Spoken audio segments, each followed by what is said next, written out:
So picking up where we left off yesterday, we talked about the inverse function, which was all pre-calculus stuff. The only calculus stuff that was in there was the business about the strictly monotonic and checking for that. Instead of doing the, instead of using the horizontal line test, which requires knowing what the graph looks like, you may not know what the graph looks like, and therefore you can use the calculus method to test for it being strictly monotonic. Refresh my memory on what strictly monotonic means. Always increasing. Always increasing, always decreasing. So by taking the derivative of the function, if the derivative of the function is always positive or always negative, then it's strictly monotonic, and therefore it has an inverse function. Okay, so that was the only new thing. Everything else was reviewed. Now we get into some new calculus by taking a derivative of the inverse function. And this is what I talked about yesterday. I'm going to show you two techniques.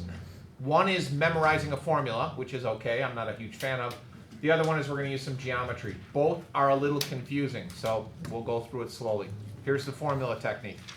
Now, in the calculus speak here, they choose to define g as the inverse function. If that's confusing, then I have it rewritten here using the inverse notation. So if you want to find the derivative of the inverse at a certain point, it's not going to be x, it's going to be a number like 2. Then you have to take 1 over the derivative of the value of the inverse. So this is technique number 1, just memorize it. And it's going to require a little bit of an explanation on how to find that, and we'll get to that in the next slide. The second one will require a picture, which I'll draw after we get this under control.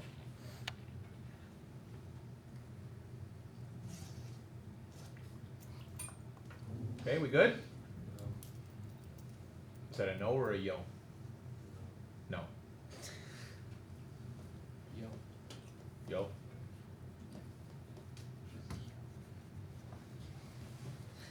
Okay, so what is the value of the inverse of x when x equals 3? In other words, what I'm asking is, what is f inverse of 3? In order to answer that question, that means one of the ways we could do it is we'd have to take the inverse of the function, plug in 3. But we can do it a different way. If a comma b is on the function, then what's the corresponding function on the inverse? B comma a. So if I can find that being the value of the inverse function, I can find the value, sorry, I did it the other way around. If I can find the value on the function, I can find the point on the inverse function. Okay. In other words, this question mark, what I'm actually going to figure out is what is f of the question mark that gives me 3.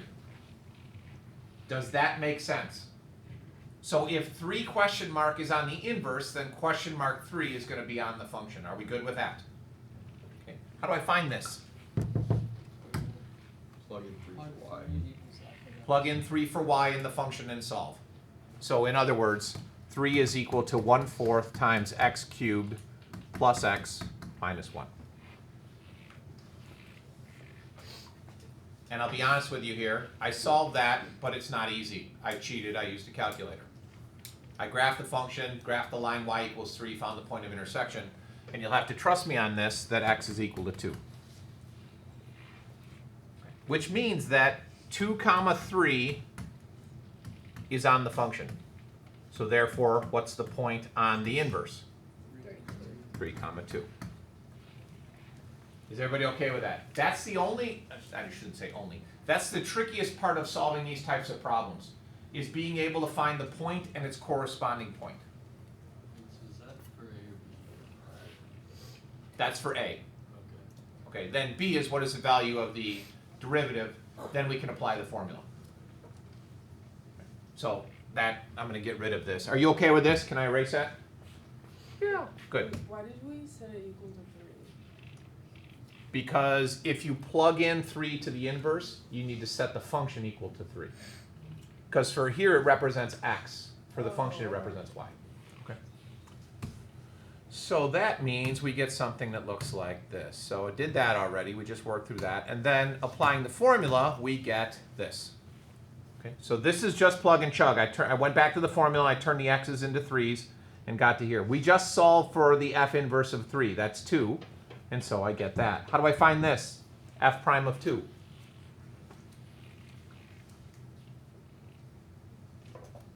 Come on, how do I find f prime of 2? Beautiful. Take the derivative of the function, plug in 2. So I end up with that. And the answer is 1/4. Okay, so that's the first technique. Figure out the point and its corresponding point, apply it to the formula, done.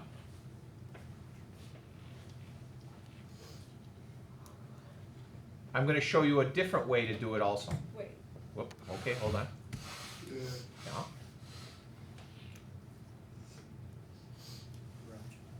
Question. how did you get the 2? Like, after. This 2? Yeah, that 2. I know that the point 2,3 is on the function. Oh, So if the point 2,3 is on the function and the point 3,2 is on the inverse, so f inverse of 3 would give me 2. So this guy here becomes the 2. Okay? And that's because we have the form. That's like formula. Correct. All right, we good so far? The other technique requires a little bit of a picture here. So let's start with this.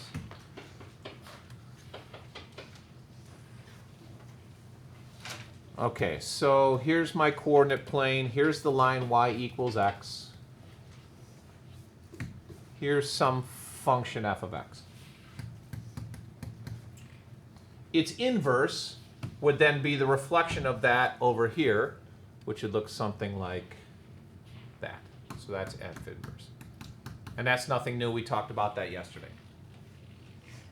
And we also talked about the fact that if I have a point on this graph that's AB, the corresponding point would be on this graph, BA. Okay, nothing new there. You're with me, right?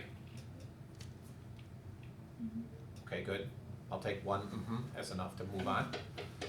When I'm looking for this, the derivative of the inverse, I'm looking for the slope of the tangent line to a point on the inverse. In other words, I'm looking for the slope of this tangent line.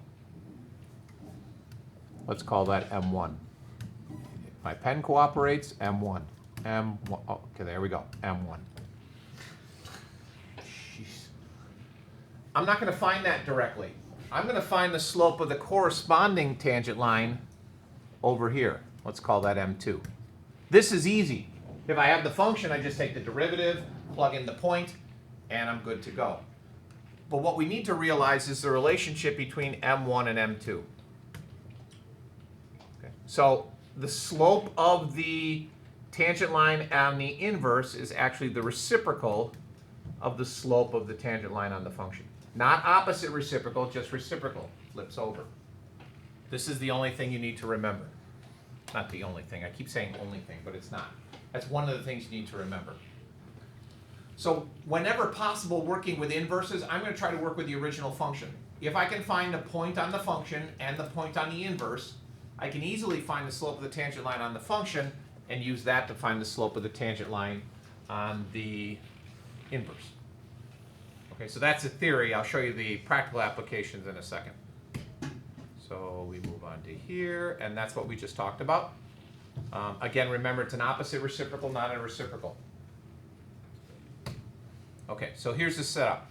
And I'm doing this problem to show you that it actually works. So I'm going to start with two functions, x squared and the square root of x. And this will also address some of the issues we had yesterday. If 2, 4 is on the function, 4, 2 would be on the inverse. We just beat that into the ground. Okay, you with me so far? This is the hardest part, in my opinion, of solving these problems, is finding this correlation between the points. If you're given that point, it's easy. If you're not, you have to do a little bit of work. So therefore, I'm going to calculate the slope of the tangent line to the function at 2 and find the slope of the tangent line to the inverse at 4, and they should be reciprocals of each other because these are the two corresponding points. So there's the first one. So that's f prime of 2, which is 4. Just took the derivative of x squared, which is 2x, and then plugged in 2. Took the derivative of the square root of x and got 1 over 2 times the square root of x, and plugged in 4, and I end up with 1/4. So that verifies that the function actually works. And it doesn't matter what points you use. I chose 2, 4. I could have done 3, 9 and 9, 3. I could have done 7, 49 and 49, 7. It's going to always work. The slopes are opposite reciprocals. So remember, taking the derivative is the same thing as the slope of the tangent lines. So it gives us a graphical approach to that. Okay, does that make sense? You can use either technique, I don't care. I'm just not a huge fan of memorization. I would rather take an intuitive approach to it, which is that geometric approach in this case. Are we good? Okay. So that ends up, that takes care of 5-3. Paul? Can you go back? So when I said, are we good, the answer would be no. I said no. Oh, I didn't hear you, sorry. You need to, what's the word I'm looking for? Project. Enunciate is okay, I'm sure you said the word no okay. You didn't go like, right? Then you would have problems enunciating, but projecting would be just louder and, right, so, Right. awesome. Anna, what's the matter? Online. Glad I could help.